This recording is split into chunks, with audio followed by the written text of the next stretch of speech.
Assalamualaikum warahmatullahi wabarakatuh. Ketemu lagi dengan saya, Widya Kusumawardani.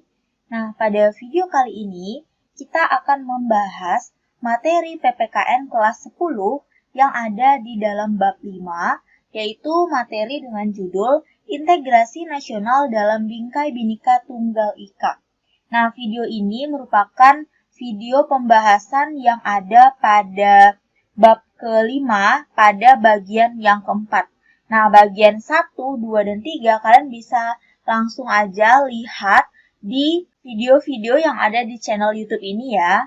Nah, langsung aja sebelum kita mulai, jangan lupa berdoa menurut agama dan kepercayaan kalian masing-masing ya. Langsung aja yuk kita mulai. Nah, pada video kali ini kita akan membahas mengenai faktor penghambat integrasi nasional ya, faktor penghambatnya. Nah, pada video sebelumnya kita sudah membahas mengenai faktor pendorong integrasi nasional ya. Nah, jadi integrasi nasional ini selain ada yang mendorong juga ada yang menghambatnya. Nah, apa aja yang menghambatnya? Ini ada 6 item yang menghambatnya ya. Ada item yang pertama, kedua, ketiga, keempat, kelima, dan keenam.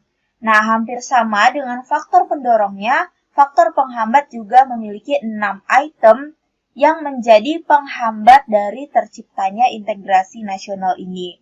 Nah, kita bahas ya satu-satu. Faktor penghambat yang pertama yaitu masyarakat yang heterogen. Nah, heterogen ini maksudnya apa? Heterogen ini maksudnya adalah beraneka ragam. Nah, sebagaimana yang kita ketahui bahwa di Indonesia itu memiliki begitu banyak suku, budaya, dan bahasa.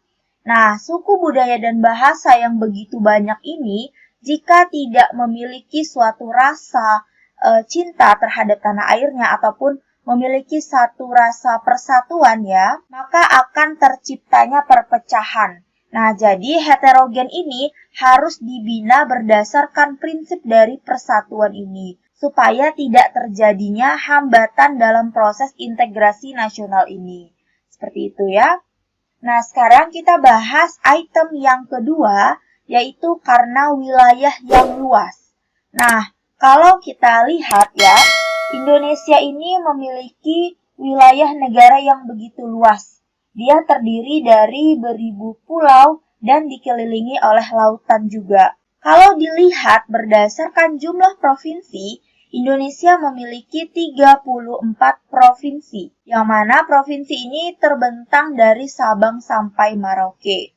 Jadi, kalau di antara ke-34 provinsi ini tidak ada kerjasama, maka sebagaimana yang sudah saya katakan tadi, akan sulit untuk menciptakan integrasi nasional ini, seperti itu. Jadi wilayah yang luas ini harus dibina dan ditanamkan unsur kesatuan, selanjutnya unsur saling memiliki, dan unsur cinta tanah air. Nah, sekarang kita akan membahas poin yang ketiga, yaitu besarnya ancaman, tantangan, halangan, dan gangguan yang mengganggu keutuhan. Ya, di sini mengganggu keutuhan.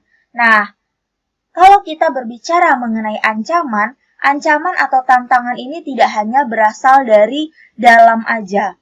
Ya, tidak hanya berasal dari dalam. Saya tulis di sini ya. Itu tidak hanya berasal dari dalam, tapi ancaman ini bisa berasal dari luar juga. Nah, kalau dari dalam, contohnya apa? Yang menghambat dari integrasi nasional. Bisa sifat etnosentrisme ya. Etnosentrisme ini nanti akan saya jelaskan di poin yang ke-5 ya. Ini kita akan bahas mengenai etnosentrisme.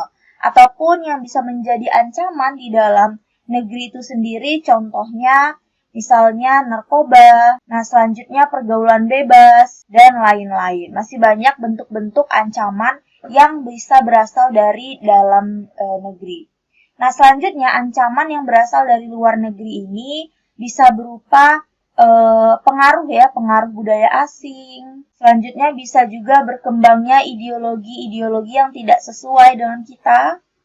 Nah, ini bisa menjadi ancaman yang berasal dari luar seperti itu. Jadi, kita harus berhati-hati terhadap ancaman ini. Baik ancaman yang berasal dari dalam maupun ancaman yang berasal dari luar. Itu semuanya harus dijaga supaya tidak adanya ancaman sehingga integrasi nasional ini bisa terwujud seperti itu ya. Nah, selanjutnya poin yang keempat, besarnya ketimpangan dan ketidakmerataan pembangunan dan hasil pembangunan. Nah, di sini kita bisa melihat masih besarnya ketimpangan dan ketidakmerataan pembangunan dan hasil-hasil pembangunan ini, sehingga akan menimbulkan berbagai rasa tidak puas dan keputusasaan di kalangan masyarakat. Nah, dampaknya apa? Dari ketimpangan pembangunan ini, itu akan timbul berbagai gejala seperti salah satunya masalah SARA, ya, suku, agama, ras, dan antar golongan. Bisa juga munculnya gerakan separatisme atau kedaerahan, atau demonstrasi dan unjuk rasa akibat adanya ketimpangan ini. Seperti itu ya. Nah, yang paling parah itu adanya kegiatan separatisme ataupun gerakan separatisme, yaitu gerakan mau memisahkan daerahnya terhadap suatu negara itu, seperti itu. Nah, sekarang kita membahas faktor penghambat integrasi nasional yang kelima, itu adanya paham etnosentrisme. Nah, etnosentrisme ini apa? Etnosentrisme ini adalah paham kesukuan. Jadi, paham kesukuan ini maksudnya apa? Paham kesukuan ini dia lebih menonjolkan kelebihan-kelebihan budayanya dan sebaliknya, dia itu akan menganggap rendah budaya suku bangsa yang lainnya. Gitu. Jadi misalnya kita ini kan memiliki begitu banyak suku ya yang ada di Indonesia. Jadi suku A menganggap suku B ini lebih rendah daripada suku dia. Nah, paham inilah yang disebut dengan paham etnosentrisme. Sehingga apabila beberapa suku ataupun banyak suku yang menggunakan paham etnosentrisme ini akan mengakibatkan perpecahan. Nah, nggak ada suku yang mau direndahkan oleh suku yang lainnya seperti itu. Karena semua suku itu sama, mereka memiliki keunikan dan tradisi masing-masing. Nah, sekarang kita lihat poin yang terakhir, poin yang keenam, yaitu lemahnya nilai budaya bangsa akibat kuatnya pengaruh budaya asing. Nah, tadi sudah saya bahas ya, pengaruh budaya asing ini juga merupakan suatu ancaman yang berasal dari luar ya, luar negeri. Contohnya apa? Karena kita bisa lihat nih, contoh-contoh yang sekarang sedang berkembang ya, munculnya budaya-budaya yang masuk ke Indonesia bisa lewat film ya, ataupun lagu, ataupun fashion. Nah, ini mengakibatkan lunturnya nilai budaya kita. Jadi, para remaja anak muda itu sudah mulai pelan-pelan melupakan, bahkan meninggalkan film, lagu, maupun fashion yang menjadi ciri khas bangsa kita, seperti itu. Nah, itu juga bisa membuat faktor penghambat integrasi nasional.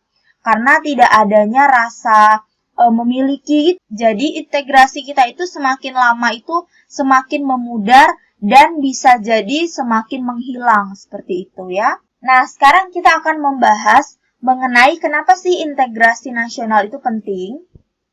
Nah, ini ya, kita mencari tahu dulu kenapa sih integrasi ini harus dibahas di dalam pembelajaran ya. Apa pentingnya integrasi nasional ini? Kita baca dulu di sini. Integrasi merupakan aspek penting dalam kehidupan berkelompok manusia. Rasa kepemilikan yang sama merupakan cikal bakal dari munculnya kehendak untuk berkelompok dalam suatu wadah yang bernama bangsa atau negara. Nah, oleh karena itu, membangun integrasi nasional ini sangat penting. Ya, membangun integrasi nasional ini sangat penting dalam kehidupan bernegara.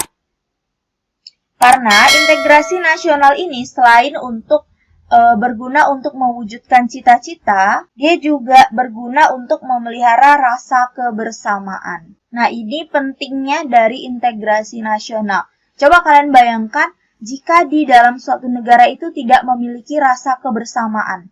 Ya, pasti akan timbulnya ego-ego besar di dalam suatu negara itu, sehingga akan menjadikan suatu kehancuran terhadap negara itu sendiri karena tidak terciptanya suatu integrasi ataupun persatuan nasional tersebut. Seperti itu ya. Nah, mungkin segini dulu informasi yang bisa kita bahas sama-sama. Sebelum saya tutup, saya minta dukungannya untuk channel ini dengan cara like, comment, subscribe, dan di-share ke seluruh sosial media yang kalian punya supaya kita bisa belajar bersama.